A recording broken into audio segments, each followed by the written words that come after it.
Okay, so we're ready to do the gusset shaping. So we're going to start at the beginning of the round, which we know is between needle 1 and 4. And so round 1, needle 1 is knit to the last 3 stitches of this needle. Now, if you had your needles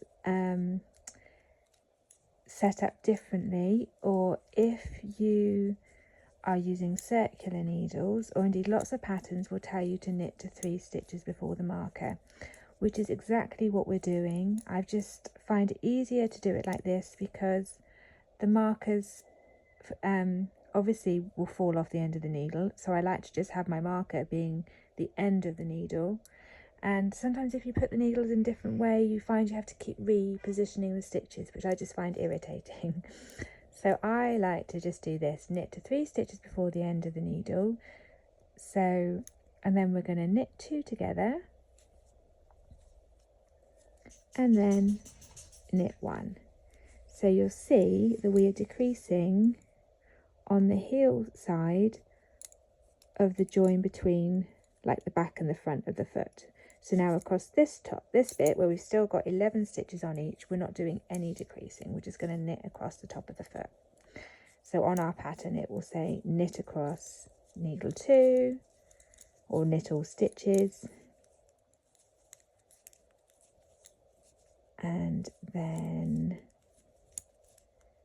knit all stitches on needle 3.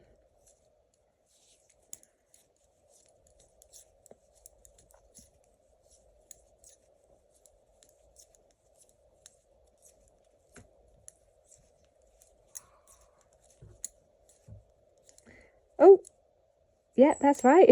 Sorry, I had a bit of a moment then.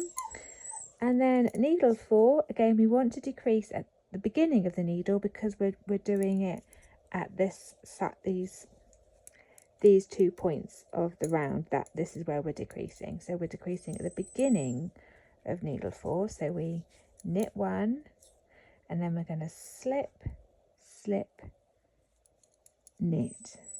And we do different kinds of decreasing to give different leans to the stitches, so it just makes it all look a little bit neater.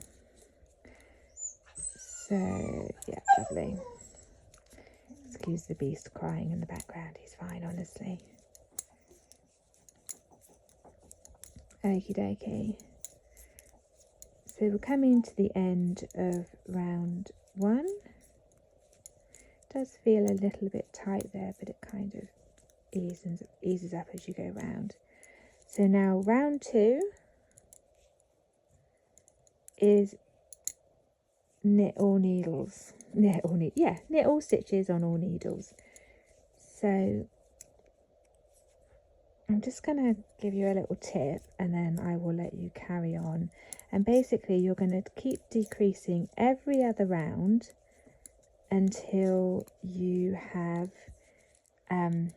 the number of stitches you started off with when you cast on. So at the moment I've got 11 stitches on each of these needles, and I want to on these 2 needles, and I want to end up with 11 on here as well.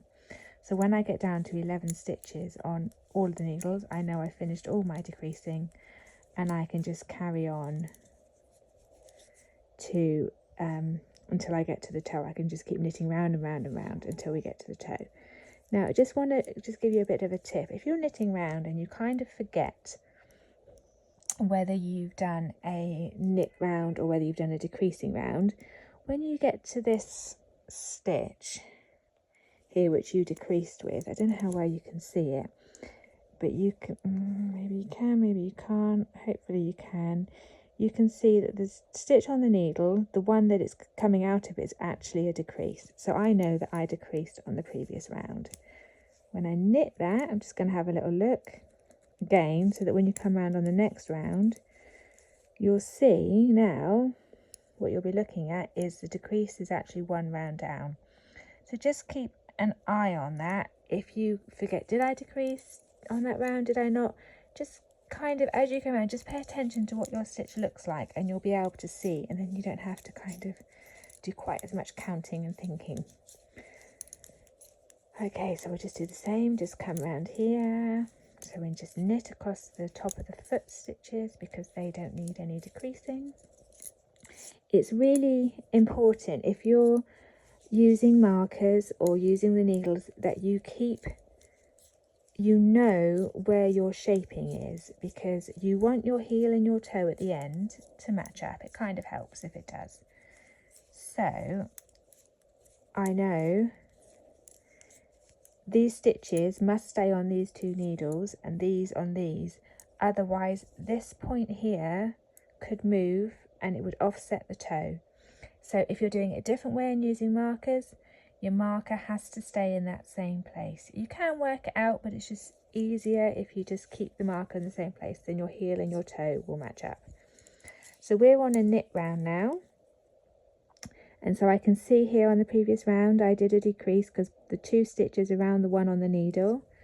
So I'm just going to knit that one and then just go back and have a look, and you can now see that that decrease is like 1 row back. Okay, it just helps not to have to think too much. Okay, so just going to keep going on, decreasing. If you need like a bit of reminding about doing the slip slip knit, just go back to the video I think I showed you on the heel shaping, and that's got quite a few slip slip knits for you to have a little look at. So just checking that that all looks okay on the join, nothing looks too stretched or out of place. I put in that extra stitch. That pink looks a bit bright, but I think that's just because it's pink. Here, just so there isn't too much of a gap. If you do find you've got any gaps anywhere, you can always darn them. It's not the end of the world. Okay, so the next round will be a decreasing one.